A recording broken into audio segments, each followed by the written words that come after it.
Merci, Monsieur le Président, de passer la parole. C'est un honneur pour moi de pouvoir présenter le résultat de ces travaux qui viennent de mon hôpital à la côté du centre hospitalier universitaire. Nous avons évalué les facteurs associés à la mortalité intra-hospitalière de l'insuffisance cardiaque.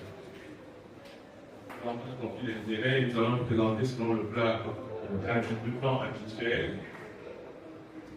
L'insuffisance cardiaque est un syndrome clinique complexe qui est lié à une altération fonctionnelle structurelle du muscle cardiaque ventriculaire et avec participation ou non de la fraction d'éjection. Elle touche 64 millions de personnes et sa prévalence est de 4 à 7% dans le monde et un peu plus élevée chez nous. Et en intra-hospitalier, la mortalité est de 18,45% selon certains régions, notamment Hong Kong et collaborateurs que je sais expliquer. Il faut dire que la moitié des patients décèdent dans les 3 ans, ce qui rêve dans le pronostic de cette maladie, et très peu de données restent encore découvertes sur les facteurs associés. Comme on décide de notre travail, il fallait déterminer l'incidence d'insuffisance cardiaque, déterminer cette fameuse mortalité intra-hospitalière, donner le délai entre l'apparition des symptômes et la prise en charge intra-hospitalière et d'identifier et de ressortir les facteurs associés à la mortalité intra-hospitalière. Pour cela, nous avons utilisé une méthodologie comme suit, une étude longitudinale qui était rétrospective sur 4 ans. Et les patients devaient avoir au moins 18 ans, donc on exclut les patients de la pédiatrie. Et on associe à la clinique une échographie cardiaque et l'élévation des marqueurs, notamment de NT-proBNP.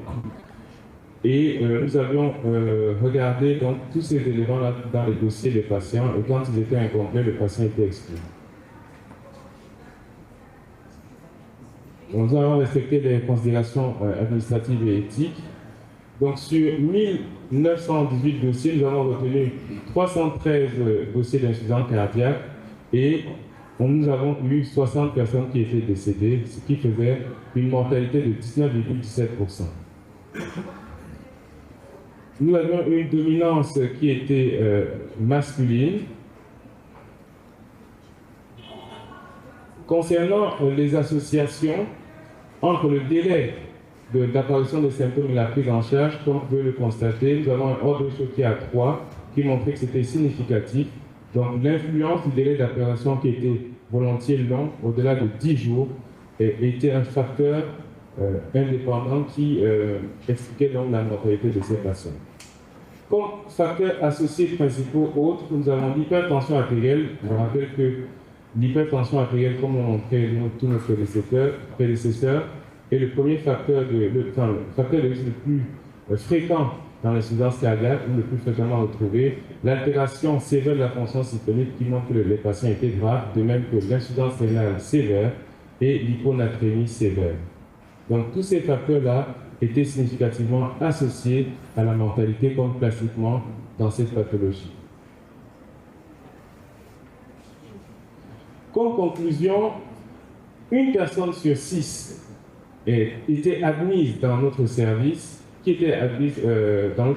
avait une insuffisance cardiaque, et un patient sur 5 qui présentait cette insuffisance cardiaque décédait, ce qui montre que la prévalence était élevée. Et les facteurs de risque les plus fréquemment associés, c'était l'hypotension artérielle, l'altération sévère de la fonction systolique du ventricule gauche, l'insuffisance rénale sévère, l'hyponatrémie, et nous n'avons pas pu corréler cela aux facteurs biologiques parce que les patients n'avaient pas assez souvent pas de moyens pour réaliser le NT-proBNP et la troponine. Sur ce, je vous remercie.